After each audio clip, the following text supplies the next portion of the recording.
friends, welcome back to anithajaganskitchen. இன்னைக்கு நம்ம சன்னா பட்டுரா எப்படி செய்யறதுன்னு பார்க்கலாம் வாங்க. முதல்ல நம்ம பட்டுரா எப்படி செய்யறதுன்னு பார்க்கலாம். அதுக்கு நான் இங்கே ஒரு பவுலில் 2 கப் மைதா எடுத்திருக்கேன். நீங்கள் வந்து plain flour இல்லைனாக்கா ஆல் பர்பஸ் flour கூட நீங்கள் எடுத்துக்கலாம். அப்புறமா 1/4 கப் தயிர் சேர்த்துருக்கேன். தயிர் சேர்த்துட்ட பிறகு ஒரு 1/4 டீஸ்பூன் போல் பேக்கிங் சோடா நான் இங்கே சேர்க்குறேன். அதுக்கப்புறம் 1.5 டேபிள் ஸ்பூன் ரவை நான் இங்கே சேர்க்குறேன்.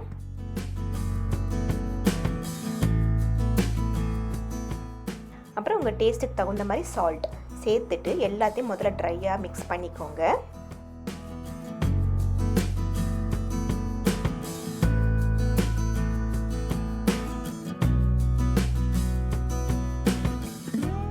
இப்போது தண்ணி வந்து கொஞ்சம் கொஞ்சமாக விட்டுட்டு நம்ம சப்பாத்திக்கு பிசைகிற மாதிரியே நல்லா திக் டோவாக நல்லா பிசைஞ்சிக்கோங்க. அதே மாதிரி சாஃப்டாகவும் இருக்கணும்.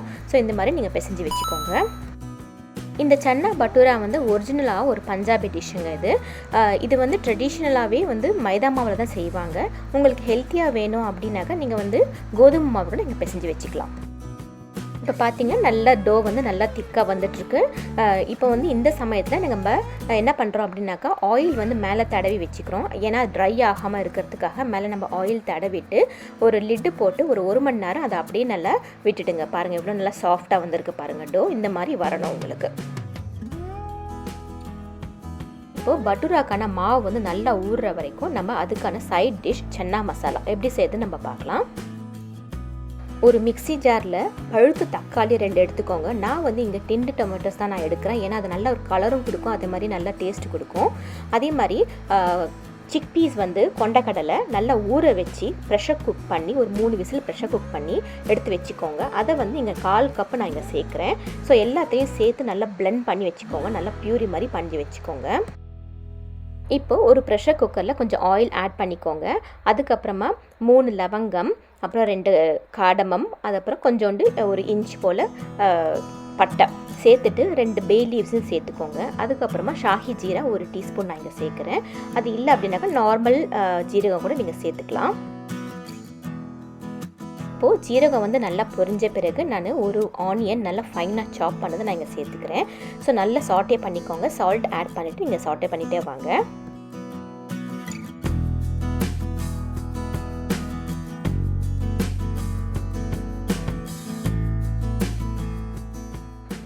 இப்போது ஆனியன்ஸ் வந்து 1 மினிட் நல்லா சாட்டே ஆன பிறகு 1.5 டீஸ்பூன் போல் ஜிஞ்சர் கார்லிக் பேஸ்ட் நான் இங்கே சேர்க்குறேன். ஜிஞ்சர் கார்லிக் பேஸ்ட் எப்படி வீட்லேயே செய்யலாம், அது எப்படி நம்ம ஃப்ரிட்ஜில் கலர் மாறாமல் ரொம்ப நாள் வச்சுக்கலாம், அந்த வீடியோவோட லிங்க் வந்து அந்த டிஸ்கிரிப்ஷனில் கொடுக்குறேன், நீங்கள் செக் பண்ணிக்கோங்க.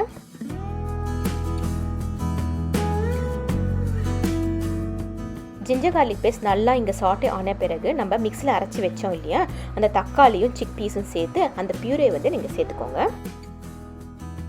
இந்த பியூரியை வந்து ஆயிலில் நல்லா வதக்கிட்டே வாங்க. இப்போது நம்ம ஸ்பைசஸ் எல்லாம் சேர்த்துக்கலாம். நான் இங்கே 1/2 டீஸ்பூன் போல் மஞ்சள் பொடி சேர்த்துக்கிறேன். அதுக்கப்புறமா உங்கள் காரத்துக்கு தகுந்த மாதிரி ரெட் சில்லி பவுடரும் கொரியாண்டர் பவுடரும் நீங்கள் சேர்த்துக்கோங்க. நான் வந்து இங்கே 1.5 teaspoon red chilli powder, 1 teaspoon coriander powder நான் இங்கே சேர்த்துக்கிறேன்.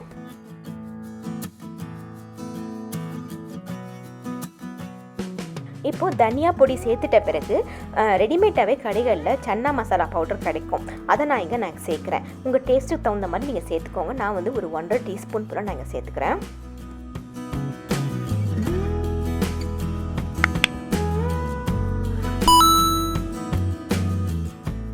இப்போது அந்த புளிப்பு டேங்கி டேஸ்ட்டுக்காக அம்ச்சூர் பவுடர் ஒரு 1/4 டீஸ்பூன் போல் நாங்கள் சேர்த்துக்கிறேன். அதுக்கப்புறமா கரம் மசாலா ஒரு 1/4 டீஸ்பூன் நாங்கள் சேர்க்குறேன். அப்புறமா அந்த சூட்டிலேயே நல்லா அந்த மசாலாஸ் எல்லாத்தையும் நல்லா வதக்கிட்டே வாங்க.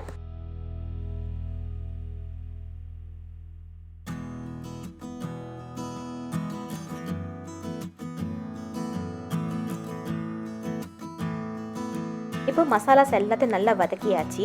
இப்போ நம்ம என்ன பண்ணுறோம் அப்படின்னாக்கா சிக் பீஸ் இருக்கு இல்லையா, கொண்டக்கடலை நான் ஊற வச்சு ஒரு ஓவர் நைட்டாக ஊற வச்சு ஒரு ப்ரெஷர் குக்கில் 3 விசில் விட்டு அதை சேர்த்துருக்கேன் நான்.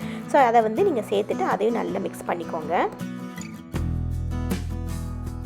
நம்ம டொமேட்டோ பியூரி செஞ்சோம் இல்லையா, அந்த மிக்சியில் கொஞ்சோண்டு 3/4 கப்பு போல் தண்ணி சேர்த்து அந்த ரிமைனிங் அந்த பியூரி எல்லாத்தையும் இதில் வந்து சேர்த்துக்கோங்க. ஸோ இப்போது 3/4 கப்பு தண்ணி சேர்த்துட்டு நல்லா மிக்ஸ் பண்ணிக்கோங்க. டேஸ்ட் பாருங்கள், உங்களுக்கு சால்ட் கம்மியாக இருந்தால் நீங்கள் வந்து சால்ட் சேர்த்துக்கோங்க.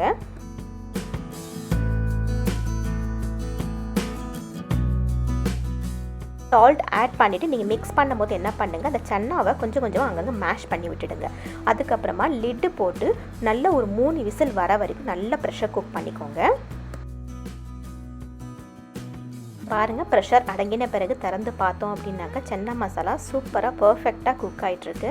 எண்ணெய்லாம் நல்லா மேலே மிதந்துட்டுருக்கு பாருங்கள். அதுதான் நல்லா கரெக்ட் கன்சிஸ்டன்சி. இப்போ வந்து நம்ம கொரியாண்டர் லீவ்ஸ் தூவிக்கலாம். அதுக்கப்புறமா ஒரு ஹாஃப் லெமனோட ஜூஸையும் சேர்த்துக்கலாம். நீங்கள் அந்த லெமன் ஜூஸ் வந்து நீங்கள் சேர்த்துட்டு நீங்கள் சன்னா மசாலா சாப்பிட்டு பாருங்கள், அவ்வளோ டேஸ்டியாக இருக்கும். ரொம்ப ரொம்ப சூப்பராக இருக்கும். இதை ட்ரை பண்ணி பாருங்கள். கொரியாண்டர் லீவ்ஸும் இந்த லெமன் ஜூஸும் நம்ம மிக்ஸ் பண்ணிட்டோம் அப்படின்னாக்கா நம்ம சர்வ் பண்ணிடலாம். நம்முடைய சன்னா மசாலா சூப்பராக ரெடி ஆகிட்டுருக்கு. 1 hour கழித்து பார்த்தோம் அப்படின்னாக்கா பட்டூராவோட மாவு பாருங்கள் நல்லா ஊறி இருக்குது, நல்லா சாஃப்டாக வந்திருக்கு. ஸோ இந்த சமயத்தில் உங்களுக்கு எந்த சைஸ் வேணுமோ அது தகுந்த மாதிரி நீங்கள் வந்து போர்ஷன்ஸாக பிரித்து பால்ஸாக வச்சுக்கோங்க. கொஞ்சோண்டு மாவில் நான் டஸ்ட் பண்ணிக்கிறேன். அதுக்கப்புறமா நம்ம பூரிக்கு உருட்டுற மாதிரியே நல்லா உருட்டிக்கோங்க. திக்காகவும் இல்லாமல் தின்னாகவும் இல்லாமல் மீடியம் சைஸில் நல்லா உருட்டி வச்சுக்கோங்க. இப்போ பாருங்கள், இந்த சைஸில் நீங்கள் உருட்டிக்கோங்க. இந்த திக்னஸ் இருந்தால் சூப்பராக பர்ஃபெக்டாக நல்லா உப்பி வரும் நம்முடைய அந்த பட்டூரா. இப்போது கடாயில் ஆயில் நல்லா சூடு பண்ணிக்கோங்க. ஆயில் நல்லா ஹாட்டாக இருக்கணுங்க.